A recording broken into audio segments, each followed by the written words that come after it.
When it comes to compact cars, Dodge hasn't necessarily had the best reputation for building a high quality and really well received vehicle. Think about the Dodge Neon, the Dodge Caliber, and now we have a completely new vehicle that's designed to really put Dodge back in the market for compact cars.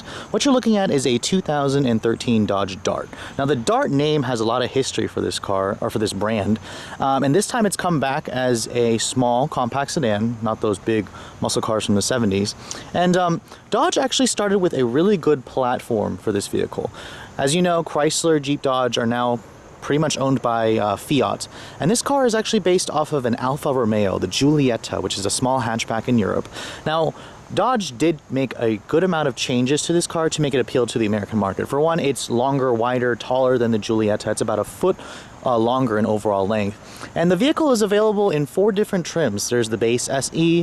What I have here is a mid-trim SXT, and then there's the top-of-the-line or luxury-oriented limited, and then the sport-oriented GT model. Now, the GT model is a late availability. There's 2 different versions of the SXT, the Rally and the Aero. Think of the Aero model as the competitor to the Honda Civic HF and the Ford Focus SFE package. Now, in terms of the styling, this is very typical Dodge. You have the company's signature crosshair grille at the front, those nice angular looking headlights, those 17-inch wheels come standard on the SXT model. And overall, this car is pretty big for the class. It's a couple inches longer than most of its competitors, but overall I like the styling of the car. It's very aggressive, it's very sporty, it's very unique. At the rear, you kind of have that son of Charger look, especially with when you have models with the LED tail lights like this particular one. I kind of wish that this one had a chrome exhaust tip, but you can get that if you go for the turbo engine or the GT model. Overall, I really like the styling of this vehicle. I think it's definitely different. It's definitely a step in the right direction. And unlike the Caliber, this car only comes in a sedan. There's no hatchback version of this vehicle, and I kind of think that was a smart move on their part. Now, when you open up the door and look at the interior, this is basically Chrysler Dodge's new interior, where it's been totally overhauled and they've really put a strong emphasis on improving the quality and the materials. Now, stepping inside, it's actually got somewhat of a low step-in height, so you have to duck your head slightly. And this particular one that I'm showing you is basically the base model. It doesn't have Chrysler's 8.4-inch Uconnect touchscreen, so that's basically what you get, a pretty small and cheap-looking head unit. Here's the key for the vehicle. This one does not have the intelligent access or push-button start, so basically this Mercedes-like looking key, stick it in the ignition hole right there. And I actually like the gauges. I like the color of them. I'm not a big fan of the font, but I guess to each their own.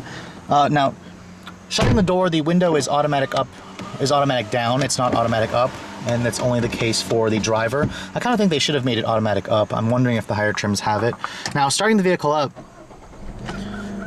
what you're hearing is Dodge's 2-liter 4-cylinder engine. This is the base model. There is 2 other engine options as well. I'll go into that later on in the video. Now, overall, this interior is quite nice. Now, Chrysler, Dodge, Jeep, they've really gotten knocked in the past for cheap interiors. This is them totally overhauling everything. The design's not really my taste. I'm not really a fan of all the mismatch of shapes here and then this weird looking center stack and stuff like that, but the materials are solid. You have a nice high quality feeling graining, soft touch plastics. It's soft touch right here with a kind of a faux leatherette feel. It's even soft touch up here, so this whole dashboard is soft touch. The fit and finish is okay. It's pretty class competitive. Down here it is hard plastic, but everything else pretty much lines up pretty well. When you look at the door panels, this is hard plastic right here, but it is softly padded right here and leatherette stitched where your elbows are going to rest. Now, the steering wheel, I pretty much have a big problem with this. It looks kind of ugly, especially on this base model, but you can see this one doesn't even have any steering wheel controls. It's missing a convenience package that the SXT, most of them come with, that adds cruise control. So this one, as you can see, does not have cruise control. It's got non-leather wrap steering wheel. It's got a pretty nice bolstering extension here, but overall, I'm not really a fan of the steering wheel design. That's just my taste. Looking at the center stack here, you can get dual zone automatic climate control, but this one has a single zone manual. You have a 6-speed conventional automatic transmission. There is a dual clutch automated manual for the turbo engine, and then a 6-speed manual available as well. There's no backup camera, as you can see. If you want a backup camera, you have to go for the Uconnect 8.4-inch touchscreen. Looking at the center console here, it is nicely padded. First of all, it doesn't It does slide, and if you look inside here, it only has an aux port. This one does not have a USB jack. Looking at the glove compartment here, it's a pretty good size. It actually goes in pretty deep. It is damped but not lined with felt. Now looking at the back seat of the Dodge Dart, it's what I'd like to say maybe class competitive. For one, when you step in, you do have to duck your head again, just like the front seats. I'm noticing a couple things. There's no seat back pockets here in any of the seats. There's no vents, but I kind of expected that. There's a hump here where some of the competitors like the Civic give you a flat floor to seat 3 across, but overall I'm quite pleased with the seats. They have decent thigh support. The fabric themselves feel okay, and then there's a nice armrest right here with some storage and cup holders, and then of course you have a pass-through right here, but the seat itself is a 60-40 split. When you shut the door, the materials here are hard plastic just like the front, but at least it's leather stitched right here where your elbows are going to rest. Now looking at the trunk capacity, you actually have a really nice big opening for the trunk. As I said before, the seats are 60-40 split. Looking underneath here, you find your temporary spare tire with your jack. Overall, this car gives you about 13 cubic feet of space. It is a little bit above the class average, where the Honda Civic only gives you about 12 cubic feet.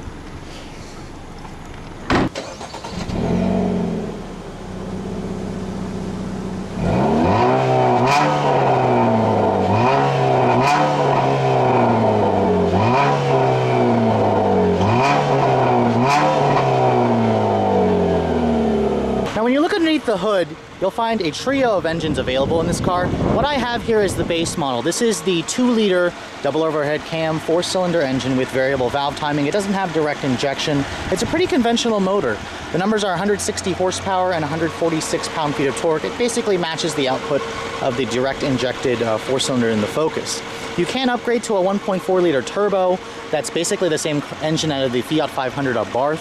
And then the GT model will offer a larger 2.4-liter Tiger Shark 4 with 184 horsepower. With a 6-speed automatic transmission, this car is rated at 24 in the city and 34 on the highway on regular gas. Let's take a look at how it all works together. So this is my first time getting behind the wheel of Dodge's new compact Dart sedan, and I gotta say, my initial impressions are very good. This car is definitely a huge step above from the horrible caliber that basically is being replaced by this car, and I gotta say, I'm very eager to test the other trim levels with the different engines as opposed to this base model.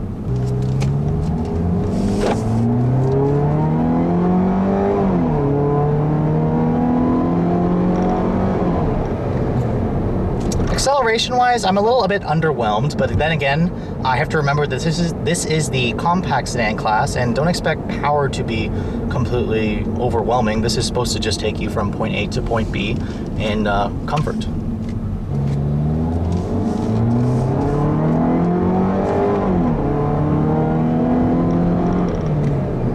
I gotta say, acceleration for this car with this 2-liter is pretty lethargic. You're probably gonna expect 0 to 60 times of around 10 seconds.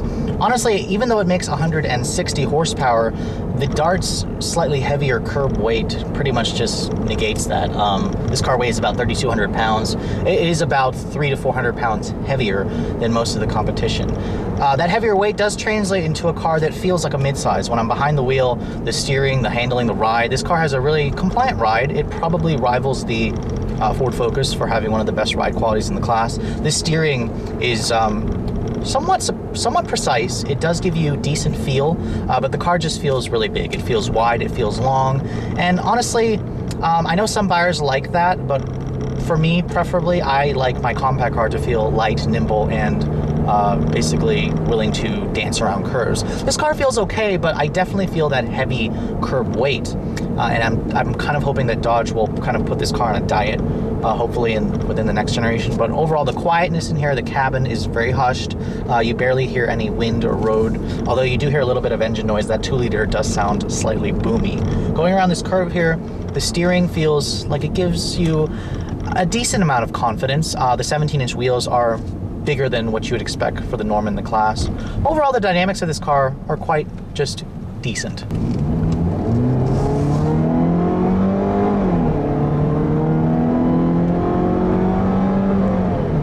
Now, the 6-speed automatic in this car, the conventional automatic, it's a decent partner. It shifts relatively smoothly, although I do notice that it doesn't want to get out of its top gear, obviously for fuel economy reasons. Going back to fuel economy as well, at 2434, the MPG in this car is rather underwhelming. Most mid-size family sedans do better than this car. So I'm a little bit confused, but if you guys go for the Turbo 4 or you get the Aero package, this car will rate up to 41 miles to the gallon, which is basically what you'd expect for the class. Visibility is also decent. You do have a relatively thick pillar right here, but the side mirrors are also kind of small, but surprisingly the view out of the back is pretty good. You can get some driver assistance tech available on this car, like blind spot information, rear cross traffic alert. Just don't expect to find like adaptive cruise control or forward collision warning or lane departure warning. That's not available on the Dodge Dart.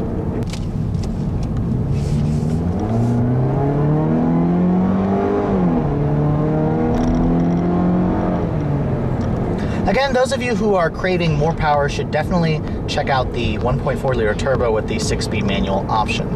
So that basically brings me to the conclusion of this review. I've been waiting to show you guys the Dodge Dart, and I gotta say, I think it's a pretty decent car. It's definitely worlds better than the Caliber. However, when you compare it to the competition, there's a lot of good stuff out there.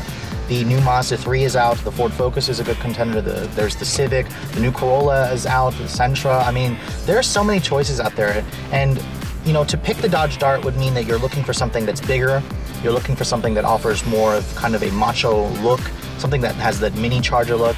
Those of you who are looking for that definitely can take a look at the Dart, as it does offer you a pretty unique blend of its own features here and there. But I gotta say, in terms of the competition, I would probably take a look at the Mazda 3. I think the new one is probably the class leader right now. In terms of price, the Dart actually falls on the lower end. Base models start at $15,995, but if you actually check the options list, this car is one of the only new cars on the market that doesn't have air conditioning and standard equipment on the base SE. My particular SXT tester stickers for just under $19,000 with the automatic transmission. It is missing cruise control. That's probably an option that most of you will get. Figure just over $20,000 for something like this. This is kind of like your everyday commuter car. It's a pretty good value, and there's good rebates for this car. Honestly though, Dodge hasn't had the best reputation. I would also say, you know, if you guys like this car, it's a really good car. It's definitely much better than the competition, and I would probably recommend this car over the Sentra or at least the old Corolla. But at the same time, I gotta say, if you're going to be in this class, make sure you take a look at the redesigned Mazda 3, the all-new Corolla, the tried and true Honda Civic, and the Ford Focus as well. Hope you guys have enjoyed my overview of this 2013 Dodge Dart. If you're in the market for a compact, feel free to give this one a look as well. Thanks so much for watching, guys. I'll catch you all later.